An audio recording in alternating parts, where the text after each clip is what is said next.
We travel to southwest Wales to interview author and healer Chris Thomas, who has revealed in his series of books a wider history of humanity, which details an alien consciousness called the Phaelon, manifest here as the Anunnaki and the Hathor.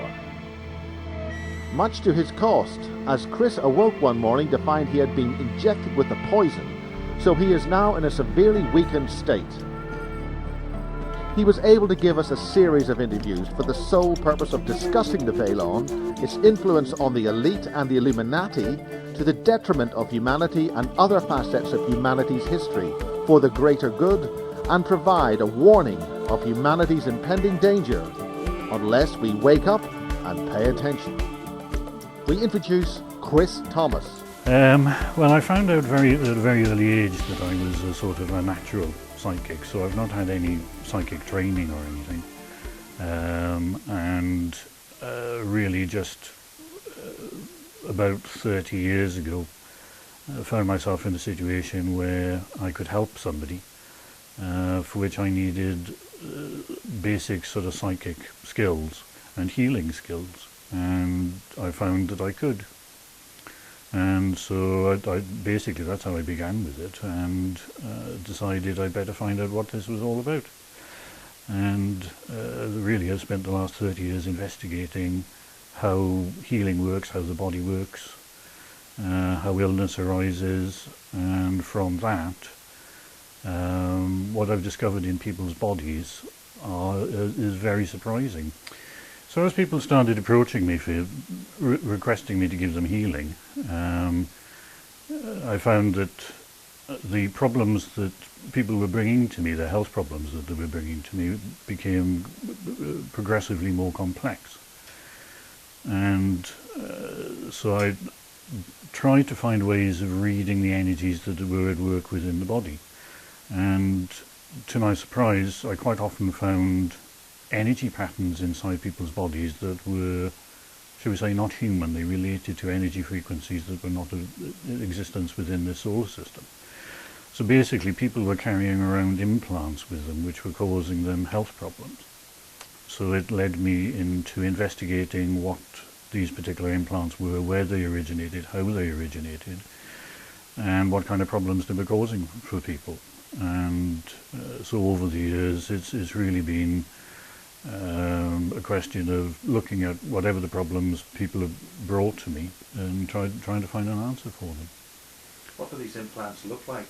Could you take a photograph or an X-ray of them or something like that? No, unfortunately not. These are, again, energy implants. So I mean, for example, I know there's somebody in the States who's got his collection of metal objects that he claims to have taken out of people's bodies, and they cannot be so-called alien implants because the energy patterns that these aliens are made from and the technologies they use are entirely different basis to the ones that humans use, and therefore implants are essentially an energy pattern and not a solid object as we would see a solid object. So basically these implants do have a form and a shape which vary considerably. It depends on the type of implant, the race that actually manufactured them, and what the implant is intended to be used for.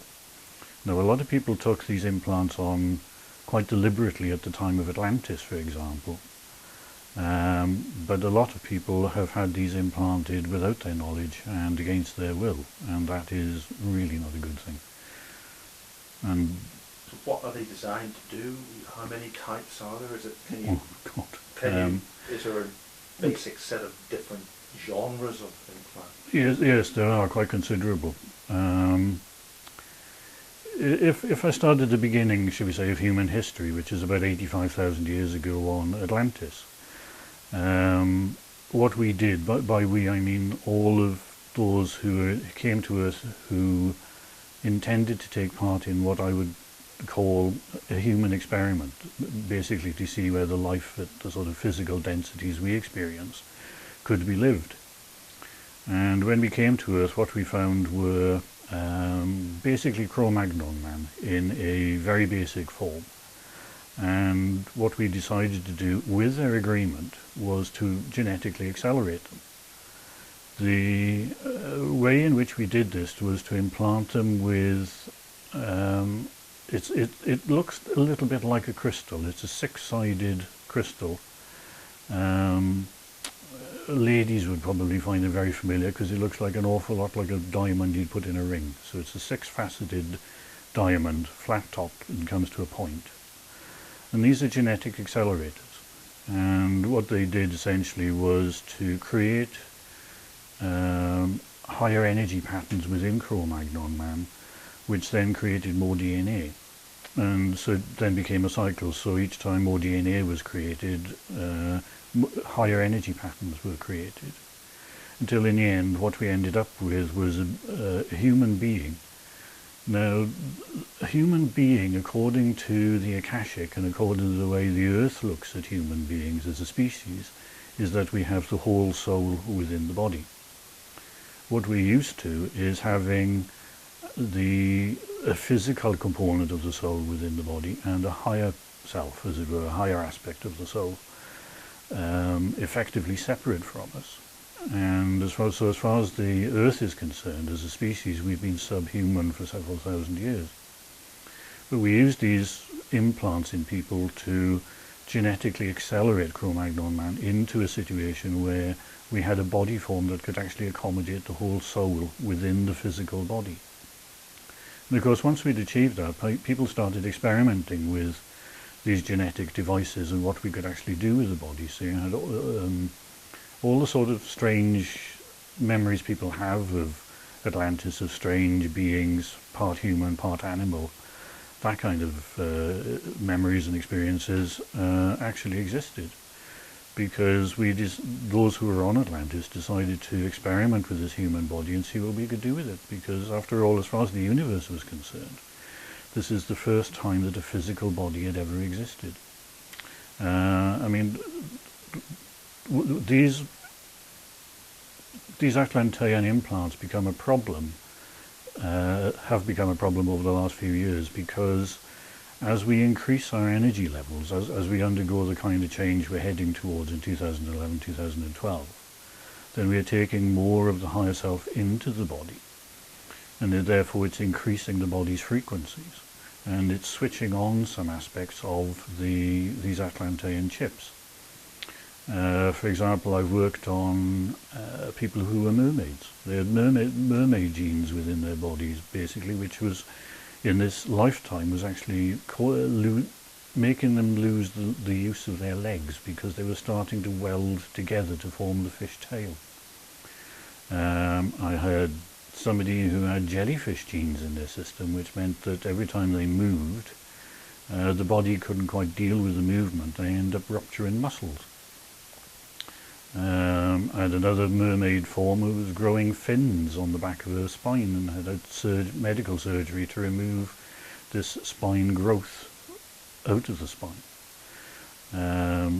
There are all sorts of examples of how these are switching on, and they're causing major health problems for people, because we're in an intermediate stage. If we had the whole soul within the body, then these people could turn back into mermaids, but because we're in a sort of middle stage, then it's just creating massive physical problems for the body, and of course the medical profession can't deal with these kinds of things. So that's one kind of implant. Some thousands of years ago, when we became as we are now, in other words, where we consciously decided to divide the soul into two divisions. One of the races decided to help us by providing us with an additional memory potential. There's a long story behind that one, why we needed extra memory, but this particular type of energy chip sits right on the very base of the spine, on the sacrum and coccyx. So one component fits into the sacrum, and it basically acts as a tape recorder. And then just above that, sitting on the second vertebra above the pelvis, is a little device that acts like a microphone, so it records everything we do in our lives. So as I say, it's benign, it's just there as additional memory to assist us in the lifetimes we've lived during the last few thousand years. But the problem is that once this type of chip has recorded an activity you do in your life, then it recycles it. And you just keep recycling the same kind of emotion and the same kind of health problem all the time. You can never clear it because the chip's recorded it. So that past lives kind of thing? with this memory chip, it's current life. So say you had a difficult childhood and you had a lot of emotional trauma. The chip records that you had all of this emotional trauma, sees it as natural for your body, and keeps putting it back into your body. So it doesn't matter how calm your life has become since you had all the emotional trauma. It keeps putting all the emotions and all the adrenaline back into your body, so it keeps you at a high state of tension constantly. And this is what you've been involved with the And this is what I've been doing with a lot of people over the last certainly 10, 12 years, is removing these kinds of devices, which gets their life back to normal. I mean, there are about 15 different types of these kinds of implants that I've discovered in people's bodies, and they've been and they create all sorts of different problems for people. So are these problems just a carryover from the past, or are any of them specifically hostile in nature? There are two essential types, I suppose. Yes, one, the first type, the one I've been talking about, goes back 85,000 years. Or several thousand years ago. But there are implants that I encountered within people that have been implanted during this lifetime, and these are all originate from the Velon. Right, we keep on getting back to the We keep on everything that has happened in the last 300 years really relates back to the Velon. And so let's get down to that. now the Velon originate in a galaxy that is about 23 galaxies away from our own galaxy, and is located behind the constellation of Sagittarius. Now, it's the Velon solar system is fairly standard in that there's 2 suns and it has 8 planets. 3 planets orbit one sun, 4 planets orbit the other, and 1 planet orbits both suns. Now, what's interesting is most interesting really is the one that orbits both suns, because it is the inhabitants of that planet call it Nibiru, or Anu, and they call it Anu because the name that they call themselves is Anunnaki. So this is the origin of the Anunnaki story, and the origin of the Anunnaki peoples is the solar system of Veles. Now this Veles solar system has 6 different races, for want of a better way of describing them. It's basically one population in the same way as, say, humans are humans on Earth, but we don't call ourselves human very often, or even earthlings or anything like that. What we would describe ourselves as is Italian, German, Australian, whatever, or perhaps Jewish, Christian, Muslim, Buddhist, that kind of thing. And this is the kind of divisions that seems to have happened within the Velon peoples, is that they have a division along religious lines more than anything else. So the names for the 6 are Junda, Moila, Owa, Anunnaki, Hathor, and there's a 6th, and I can never remember the name of the 6th offhand. And really what happened was, about 1,000 years ago, they encountered an energy flow just outside of their galaxy, which is an energy flow that comes to Earth. There's all sorts of different energy flows around the universe which are aimed at particular solar systems, planets, whatever, to help in whatever work that particular planet is doing. And what they encountered was the primary energy flow that comes to Earth from the center of the universe. And they decided to follow it. And it took them several hundred years to build the kind of ships that would allow them to travel the kind of distances from their galaxy to ours. And they arrived outside of our solar system roughly around about 300 years ago. And they took a look at our solar system and what was happening on Earth, and they decided that maybe what they ought to do was to observe rather than try to take over the planet. Because encountering this energy flow coming to Earth, really the people of the Velon peoples began to see themselves for some strange reason which I haven't been able to get to the bottom of, as being God's chosen people, and therefore they must live on God's chosen planet. And that was the reason really for them coming here. So to come here and find that there were inhabitants, humans on Earth, was a major surprise to them. And so they decided to observe rather than to land.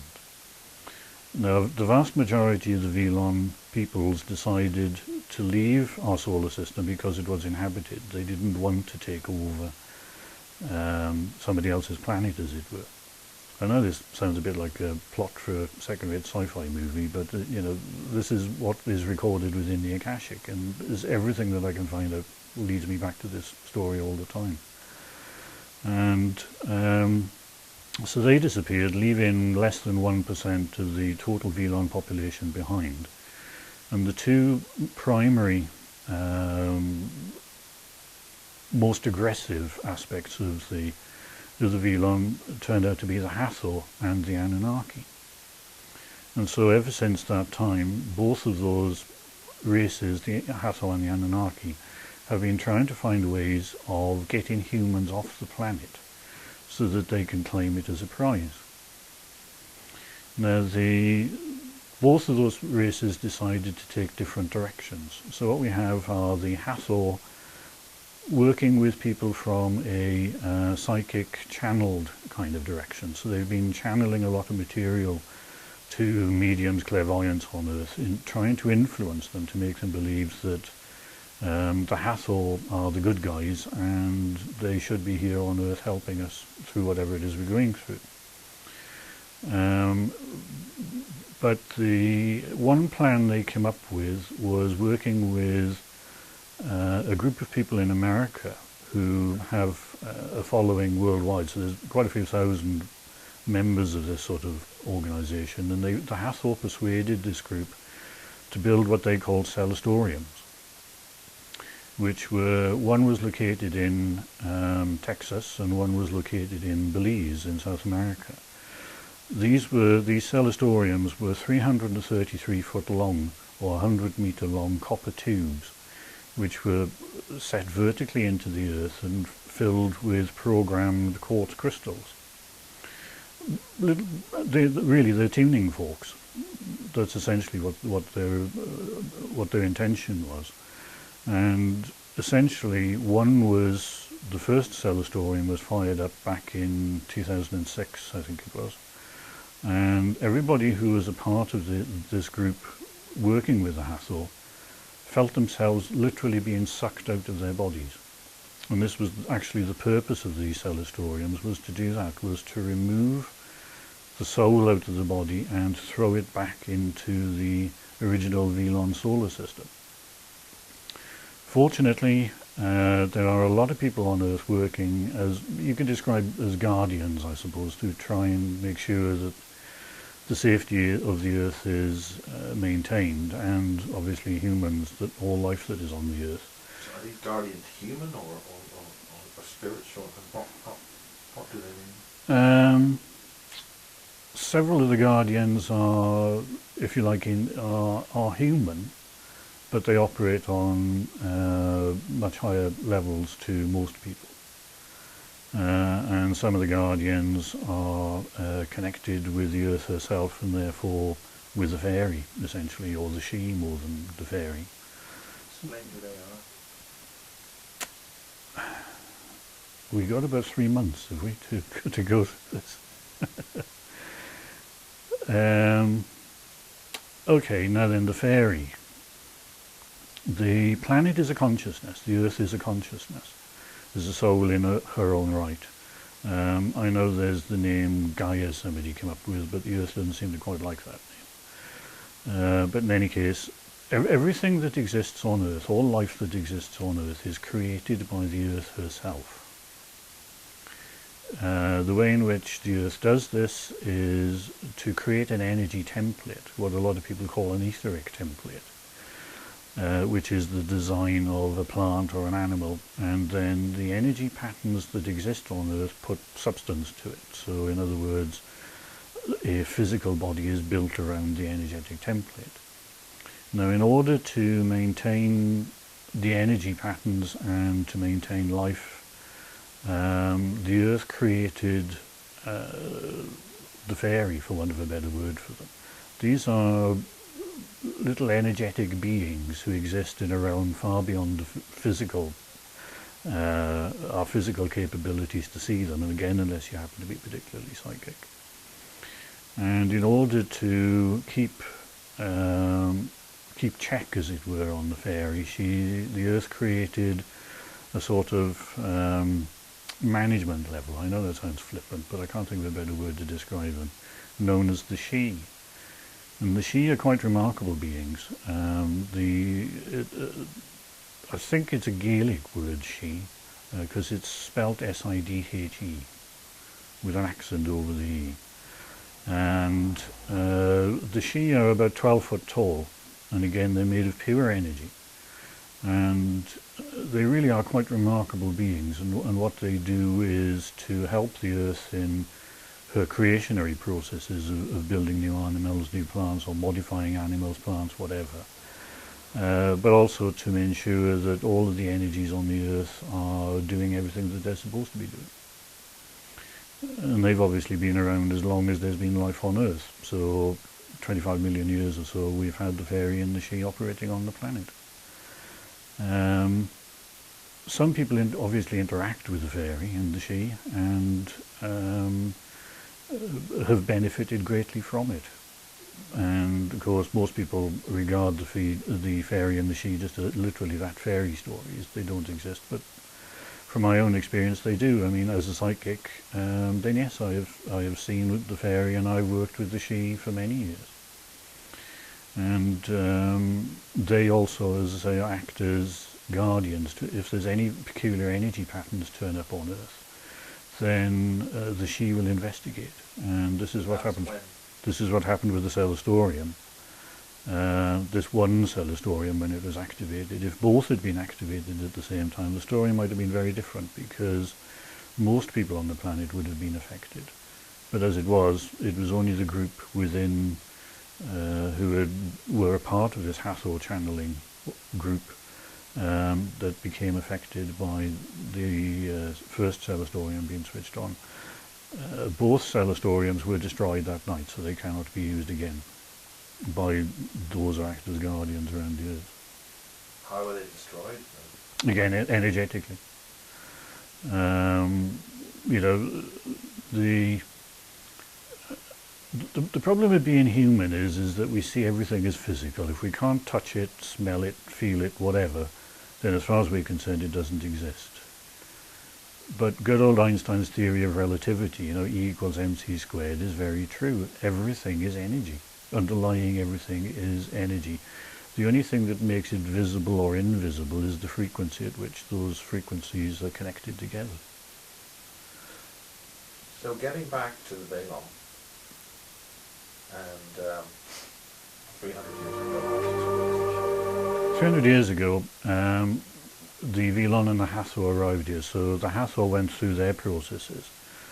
But the Anunnaki decided on a different route, and what they did was to start implanting devices into people's bodies, which are essentially cameras and recording equipment.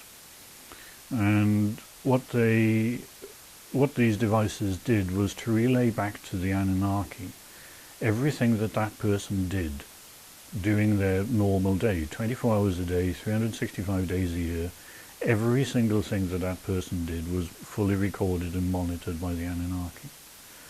And this was all done without these people's knowledge. But what it had allowed the Anunnaki to do was to build up a very strong picture of how humans lived their lives.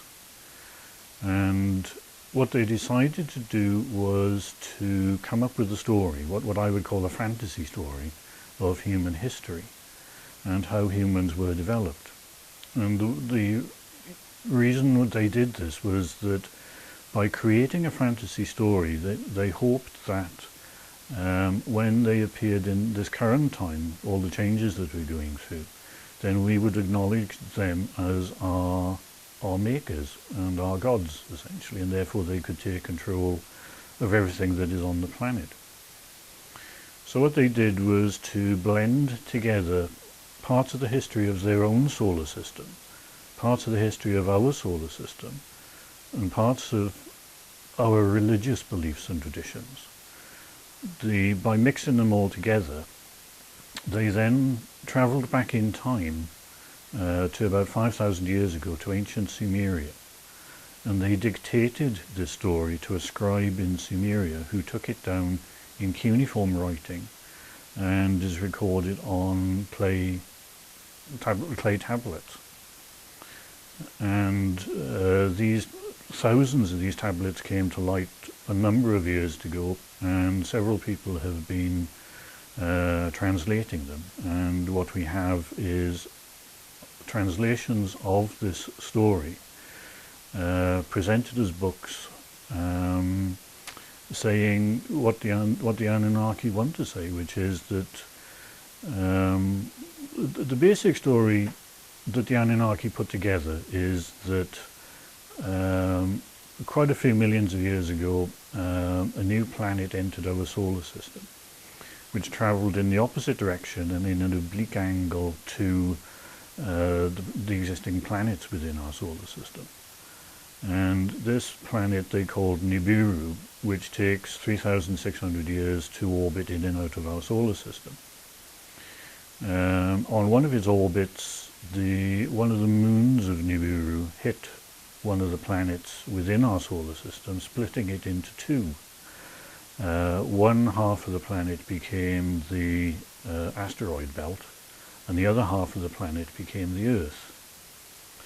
Now, the fact that splitting a planet in half and forming a fresh planet from that half of that divided planet is impossible, because everything that made up that planet, the sphere of that planet, has been fractured, and it will not form itself back into another sphere. So ignoring that part of the story for a minute, following that, the formation of the Earth, Nibiru continued orbiting through our solar system, and roughly 425,000 years ago, I think it is, the Anunnaki who live on Nibiru decided that there was a problem with our atmosphere, and they needed to put gold dust into it, essentially, to make it more robust, so that as it travelled all these distances through space, it protected the planet's surface. And the planet with the most gold on it was Earth. So the Anunnaki came to Earth to extract gold from seawater originally. And when they realised they weren't getting enough extraction out of seawater, they decided to switch to gold mining, and they moved to Africa. So when they first came to Earth, they set up a base, as it were, between the Tigris and Euphrates rivers, which is basically ancient Sumeria, or modern-day Iran and Iraq. And this is where they extracted gold from seawater, but then moved to Africa to dig gold mines. And they decided that was a bit too much like hard work. So what they then decided to do was to take the basic proto-human form that was on the planet, which seems to be basically Homo erectus or Homo habilis, and genetically modify it into what they called the Adamu. And so what they did was to construct a slave race that they called Adamu, who would take over the gold mining on their behalf. And this apparently happened, but there weren't enough Adamu to do as much work as they wanted. And so what they decided to do was to make the Adamu self-replicating. In other words, create a female. So essentially Adam and Eve. Because they also called this region they took over in Sumeria as Eden. So they created Adam and Eve by blending Anunnaki genes with Homo habilis genes and created a new species as a slave race, which did all the work for them. And it became very, very successful, and the Adamu worked very hard, and as far as the Velon were concerned, or the Anunnaki were concerned, this was the perfect solution to their problems, and they started ferrying much greater quantities of gold back and forth to Nibiru every time it came through our solar system every 3,500 years. The problem started happening when the Anunnaki looked upon human females, I think the expression was, and decided that they were very attractive and started mating with them. And so what you ended up with were Anunnaki and human or Adamu hybrids.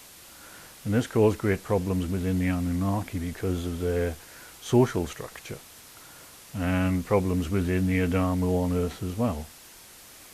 And the Anunnaki, who was in charge of this whole operation on Earth, decided what needed to be done is the Adamu should be allowed to die off, and it would solve all of these problems.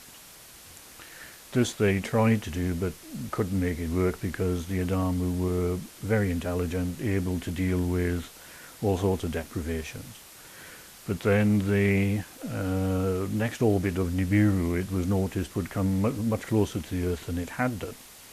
And it would pass very close to the South Pole, which would break up the ice pack on the South Pole. And it would end what was supposedly at that time the Ice Age.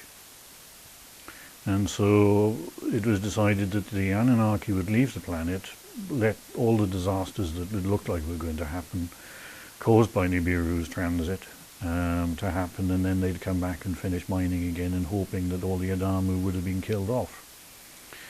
But the chief engineer, as it were, in charge of the project, the Anunnaki who had actually carried out all the genetic modifications to create the Adamu, liked the peoples basically, and got one of them to build a ship, an ark ship that would survive the flood. And the ship that was built was actually more like a submarine than it was the one that floated on the surface.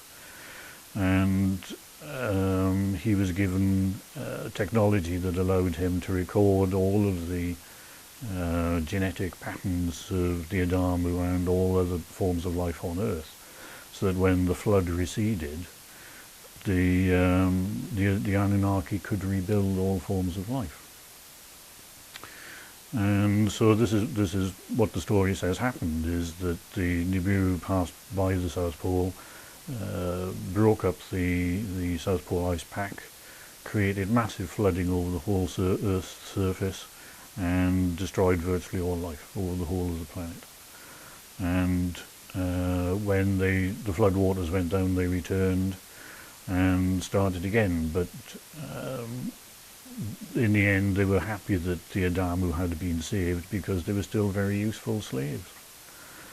And they decided to speed up their operations on Earth and build what you could call a way station on Mars, so that the gold was ferried to Mars, because future orbits of Nibiru would take it closer to Martian orbit than it was to Earth orbit. And in order to help in this, the extra sort of flying saucer movement, I suppose you could call it, they built flight control beacons, which are the pyramids.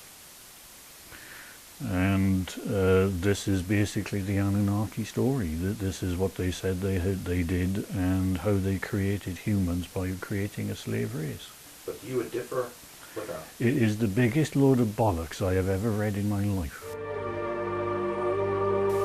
I might rephrase that. It is the biggest load of rubbish I have ever read in my life. Because when I started my healing work and my psychic work, what I found was that I was hardwired into an aspect of the human mass consciousness that is traditionally known as the Akashic. Now, the Akashic is the record-keeping aspect of the human mass consciousness. And so every event that has ever occurred on Earth, and by extension every event that has ever occurred throughout the universe, is recorded within the Akashic. And what I found was that I could access it at will. So if I wanted to find out an aspect of human history, let's say, then all I did was to work through my higher self and could access the Akashic directly. So I didn't need any to go into a trance, or didn't need an intermediary like some kind of spirit guide, whatever. I could access this absolutely directly by myself. And this is what I've been doing for the last 30 years, is investigating the Akashic to try and find what is the truth of human history. And there is nothing in human history that relates to the Anunnaki story in its entirety.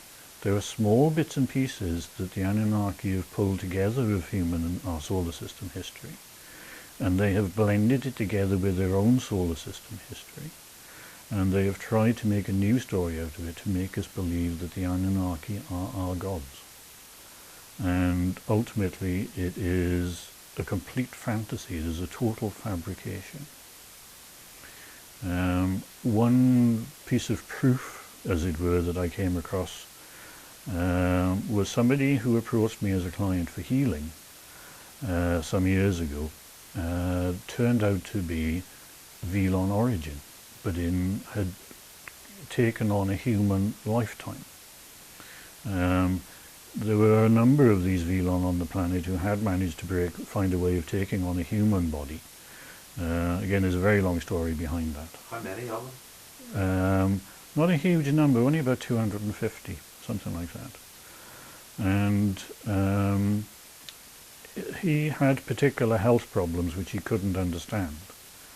And because of the kind of work that I have been doing with people, I can read people's DNA. And DNA is essentially memory. 75% of all DNA is past life memory. And what this guy carried within his DNA were very strong memories of traveling back in time to Cimmeria to translate this story, the Anunnaki story, to the Cimmerians. And he was very confused about these memories that were starting to come up within his life. And so basically, as far as I was concerned, it was absolute confirmation that the Anunnaki had traveled back in time deliberately to plant a story that made the Anunnaki the creators of humanity.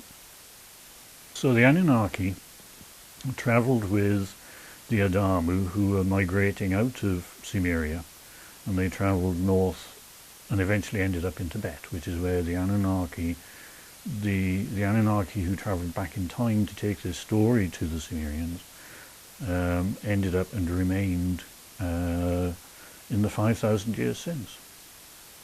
And so a lot of channeled work that has come from Tibet, the most famous one I suppose was Madame Blavatsky when she set up the Theosophical Society. Her guide that she was channeling was from Tibet, whose name was Jamal Kul or something like that, was actually a Velon, an Anunnaki, somebody who had remained on Earth for 5,000 years since planting this story within catacombs, I suppose would be a good word for them, within the Himalayan mountains. And so again, what we have is in the mid-1800s the beginnings of the re-emergence of the Anunnaki story, but this time through channeled means, through Madame Blavatsky, and then Alice Bailey. So does that mean that the Dalai Lama is essentially a continuation of the Velan? No. No. The Dalai Lama is what he appears to be, as far as I can work out. And I cannot find any influence in Buddhism, for example, by the Velan, which I find quite interesting.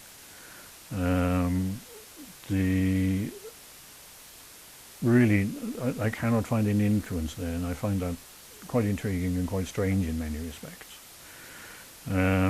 Because the primary influence of the Sumerian story, the Anunnaki story spread around by the Sumerians, seems to be through Judaism, Christianity and Islam in terms of the Old Testament. But there is also another route for the Old Testament, which has got absolutely nothing whatsoever to do with the Anunnaki. And it's that route that the Anunnaki used as the basis for the story they tried to present through these clay tablets. Now, if you go to the area of northern Iraq, Turkestan and southern Turkey, what you find is there are traditions there that go back several thousand years, 5,000-6,000 years, something like that. If not even further, there is a building under excavation there that archaeologists reckon is about 11,000 years old, and it's that region that that these stories originate.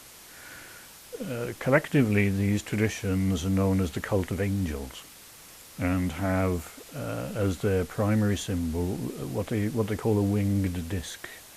So if you imagine a disc with eagle's wings, this is the symbol that this cult of angels had as their basis for their belief systems. And how this winged disc came about was that they have a tradition that quite some time ago these very tall northern people, very pale northern people, invaded their area and turned the locals into slaves. Now, the locals you could think of as Homo sapien, I suppose, the farmers, hunter-gatherers, rather, so a development of Cro-Magnon now.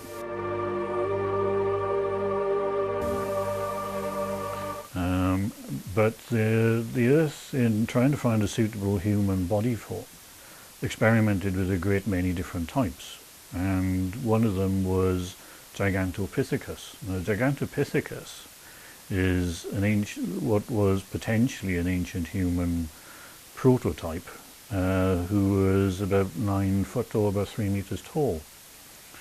And the way in which this cult of angels describe these northerners, they could very well be a descendant of Gigantopithecus, because they were much, much taller than they were, and they had very pale skins.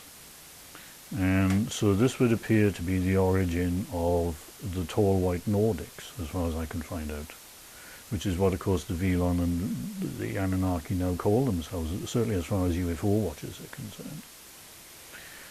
But this tradition in southern Turkey, northern Iraq, Turkestan, is that these tall white northerners were very powerful people, physically very powerful, and they enslaved the people who lived in that area, and mated with the local women to create hybrid children.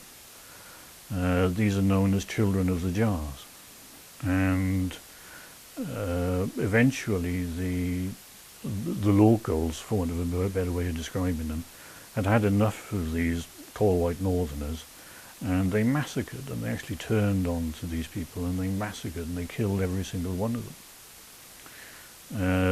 The northern Iraqis then left the region, which they incidentally again called Eden. So as far as they were concerned, the region they lived in was called Eden. They moved from Eden and travelled south to Egypt, and they took with them these traditions.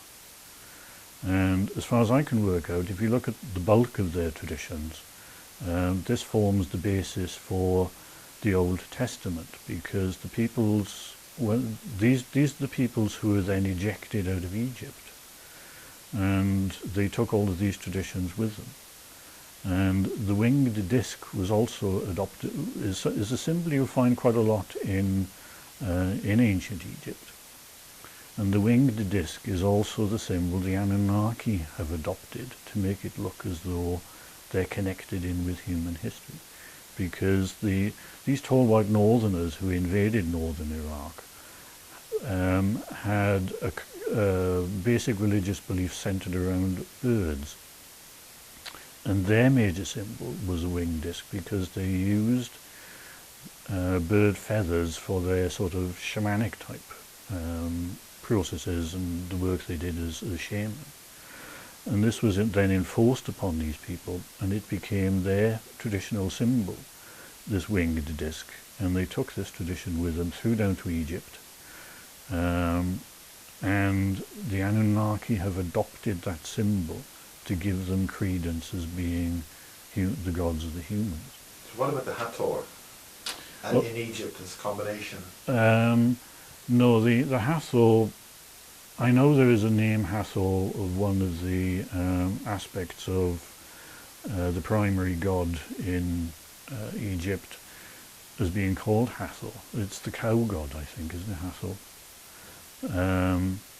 But so the name Hathor would have come from, who knows? I haven't been able to get to the bottom of that particular thread of it. Connection is nothing to do with.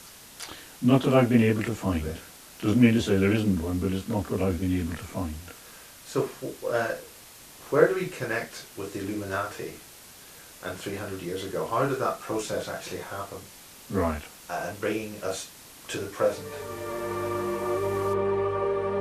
To the Velon arriving in our solar system, or outside of our solar system, about 300 years ago. Now don't forget, you have one strand of the Velon has been on Earth for 5,000 years because of travelling back in time. And they're the ones who moved to Tibet.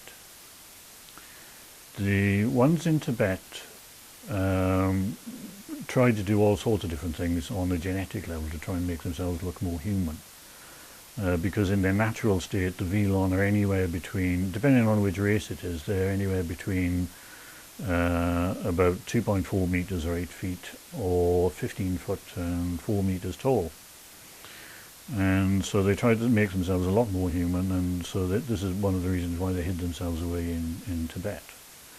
But around about 300 years ago, 1776, a character called Amsel Rothschild decided to set up an organization which he called the Bavarian Illuminati. And the intention of this organization was to take over the world.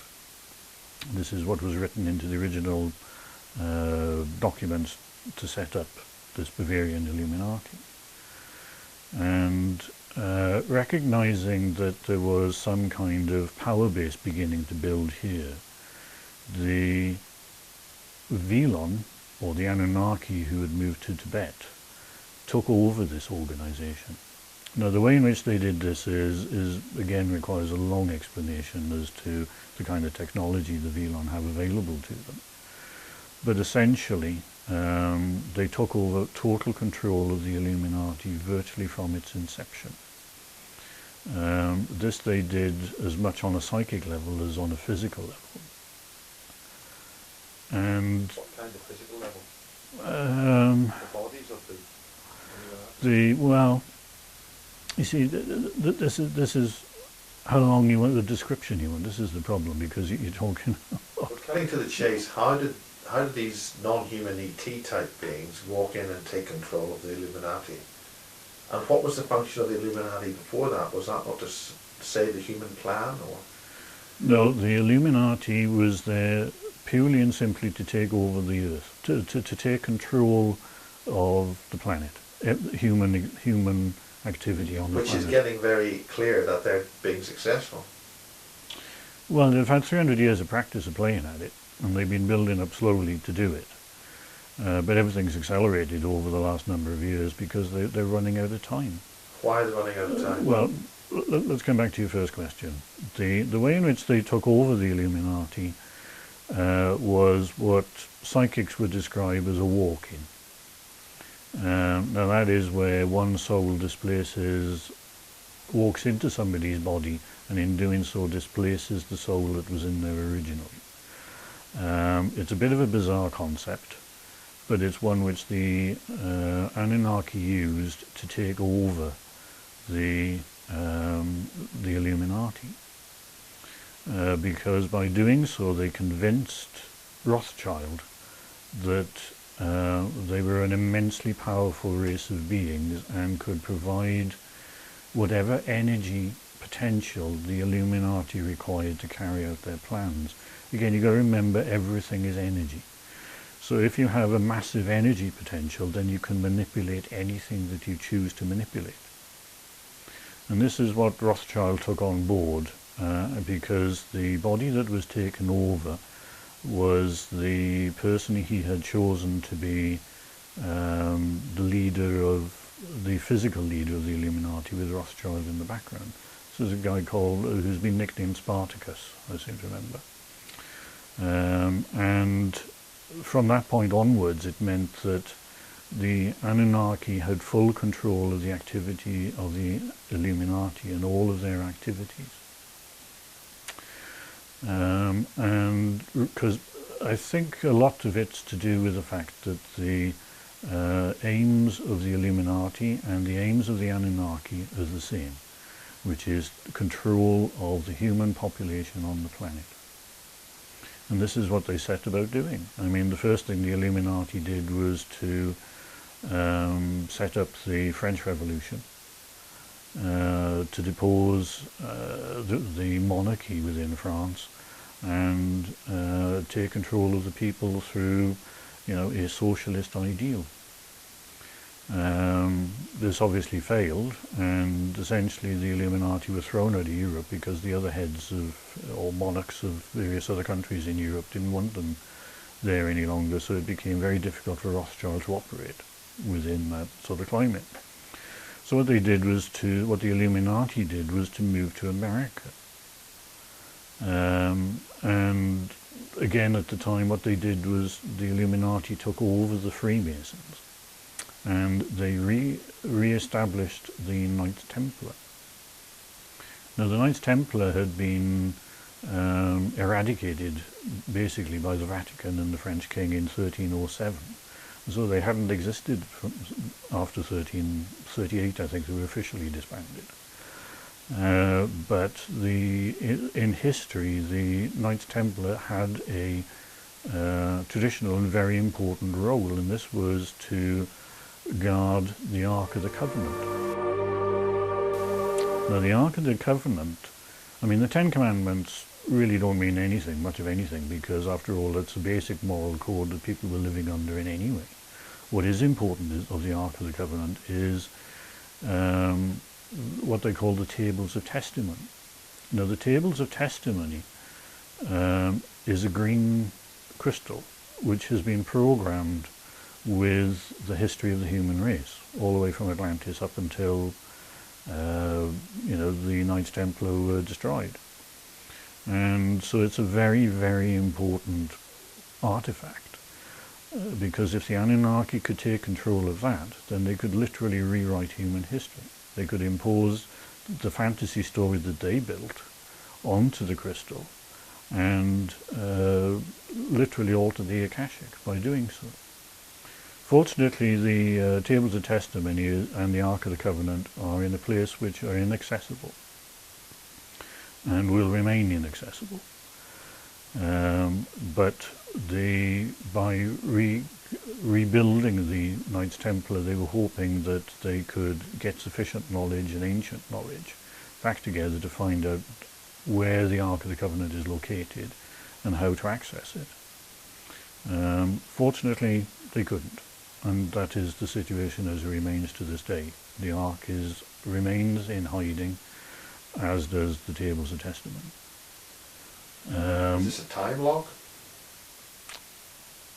Well, as you know, as I say, again, it's a question of how deep you want to get into this. So, you know, trying to avoid too much detail. Are we going to be here for 25 hours, sort of thing? So the Ark of the Covenant and the Tables of Testimony remain in safe hiding place, and they will never be found, not until the time is right. So what the Illuminati then did, because they were essentially kicked out of Europe, they moved to America, and they formed the basis of the first American government.